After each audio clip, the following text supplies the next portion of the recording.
What's in a name? That which we call a rose by any other name would smell as sweet. These are the famous words of William Shakespeare, taken from his 1597 play Romeo and Juliet. In this context, the phrase spoken by the play's heroine Juliet suggests that the names and labels we give, or indeed are given, are of no importance and have no bearing on innate quality or characteristics. For Juliet, there is nothing inherently meaningful about a name. But is this really the case? I'm Melissa Baksh, and I'm an art historian, writer, curator, and educator based in London. Today I will be discussing Portrait of a Woman Inspired by Lucretia, painted by Venetian artist Lorenzo Lotto in around 1530. We have an exquisitely dressed woman who looks out at the viewer assertively. She wears a sumptuous orange silk and green velvet striped dress, lined with squirrel fur, with a headdress made of curled wool and silken bows. She stands between a simple wooden chair and table. In her left hand, she holds a drawing of a woman about to plunge a dagger into her chest. The drawing is of the Roman heroine Lucretia, who lived in the early 6th century BC, as told in Livy's History of Rome. Her mythological story is one of violence and sexual assault. Lucretia was celebrated for being both beautiful and chaste. One evening, Sextus Tarquinius, son of the king, crept into Lucretia's room, sword drawn, and raped her. Unable to live with the dishonour, she kills herself in front of her husband and father. Upon the table is a piece of paper with Lucretia's final words, Nec ulla impudica Lucretiae exemplo vivet, which translates to, no unchaste woman shall live by Lucretia's example. Lucretia's tragic story was popular in the 15th and 16th centuries, and therefore the name Lucretia would have struck a chord with most educated Venetians at the time. She was recognised as a figure of moral integrity and impeccable chastity. Paduan scholar and dramatist Sperone Speroni said, "There is no one so vulgar that he does not know who was that Lucretia in Rome who was so famous as she lived because she killed herself." However, this is a curious painting which throws up more questions and contradictions than it does answers and accord. Who is this woman? What is her story? And why is she aligning herself with a Roman heroine who met a horrific and gruesome end? And what would viewers at the time have thought about it? The identity of the sitter is unknown, although it is thought to be Venetian noblewoman Lucretia Valier, who married into the prominent Pizarro family in 1533. But this is inconclusive, and in the past some refuted this for the fact that she wears provincial rather than Venetian dress, and she behaves with anything but aristocratic reserve. Others believed she was a courtesan, and the painting was once entitled La Cortigiana, meaning the courtesan. However, it is likely that this is a marital portrait given the dress, wedding band, and headdress that she wears. When there is ambiguity, the body can be a powerful investigative tool. As with other historical portraits, we can use the body, its pose, and gestures to assemble together some of the disparate clues the artist has left for us. The body is worth taking note of, as Renaissance authors wrote on body language and gesture as a matter of not only character, but of civility and national pride. It is likely that Renaissance viewers would have viewed the woman's pose as inappropriate for a lady. For example, at the time, ladies were instructed to sit or stand calmly with their arms close to the body and legs closed. The idealized constrained movements were referred to as leggiadria, meaning gracefulness, delicacy, or loveliness. In the Book of the Courtier, Renaissance author Baldassare Castiglione cautioned ladies against movimenti troppo gagliardi, meaning movements that are too bold, strong, and vigorous. The terms leggiadria and gagliardo described movements clearly differentiated and defined in relation to gender. Here, the woman's contorted and forceful pose is highly unusual when compared to portraits of other women at the time.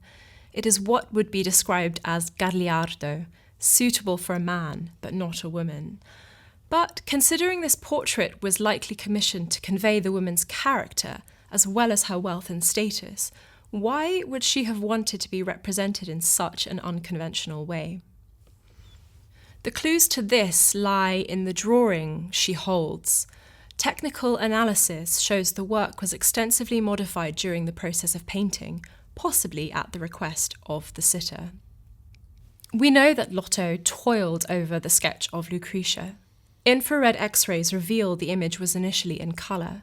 The representation also seems to have been on a smaller sheet of paper, presumably a carta azzurra, blue paper, the popular choice for drawing in Venice. The reworking and enlargement of the sheet in white paint over the blue gives the illusion of a white border, making the drawing resemble a print. The final representation is ultimately defined by line, not colour. At this time, colour was seen as feminine, whereas line, associated with disegno, was inherently masculine and therefore superior. The medium can be said to define masculinity in art. Lucretia was also posed differently, with her head facing in the opposite direction, one leg resting on a plinth and her left arm raised above her head. Here, rather, she stands firmly, with one hand covering her modesty and looking towards the sitter. Lotto does not shy away from the violence of Lucretia's death.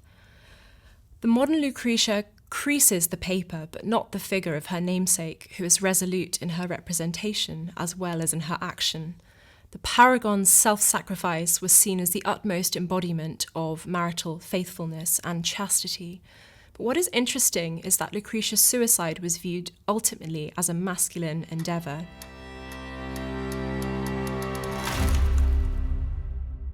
Literary versions of Lucretia's story consistently described her in masculine terms, perhaps because it was so difficult to imagine a woman acting with such courage.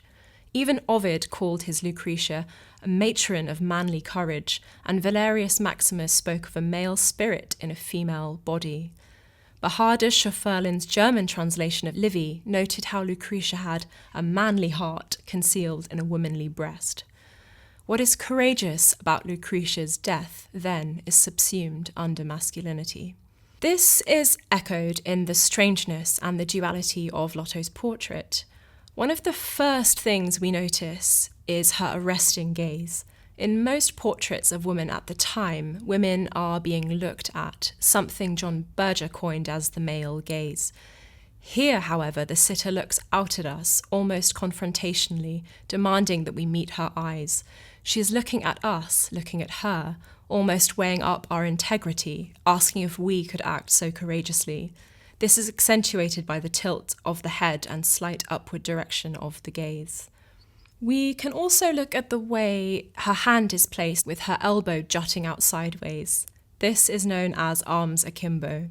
In 16th century portraits, increased importance was given to the outwards elbow, which indicated boldness, protection, and control, and was almost always confined to male subjects. Secondly, the way she holds the drawing is curious. She clasps it so vigorously that she creases the paper. Meanwhile, with her other hand, she points to the inscription on the table by crossing her arm rather uneasily around herself. The force of both her gestures and expression breaks with conventions of female portraits at the time. Moreover, the strangeness of the pose, coupled with the directness of her gaze, draws attention to what she is wearing, and importantly, how she is wearing it. Her movements are so vigorous that her veil, which should be tucked neatly into her bodice, has pulled loose from the gown and rests behind her right shoulder. The necklace she wears, composed of a large gem flanked by two putti on cornucopias, is an affirmation of wealth. However, it is not worn as we would expect, around the neck, but unconventionally pushed down her bodice, hanging from her breast. This can be read as an alliance with Roman Lucretia and her story, perhaps to suggest that she will heed Lucretia's instructions and live chastely, but rather than perish, she will survive and even thrive.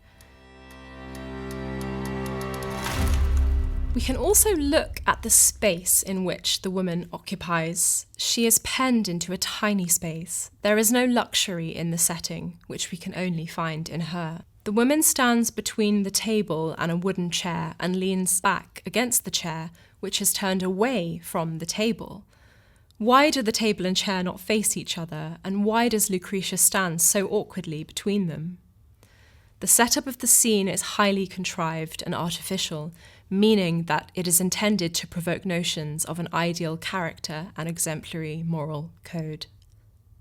The style of the furnishings are also worth noting. In contrast to her opulent dress, jewels, and headpiece, the table is covered by a rather plain red cloth, upon which are yellow wildflowers, common flowers in Italy.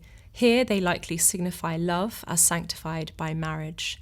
The Savonarola chair, with its X-shaped frame, is equally plain and was favoured by scholars at the time, possibly signifying her moral and intellectual prowess. Rather than simply being a practical furnishing, the chair is a bearer of meaning and a vowel of the modern and Roman Lucretia's enduring dignity.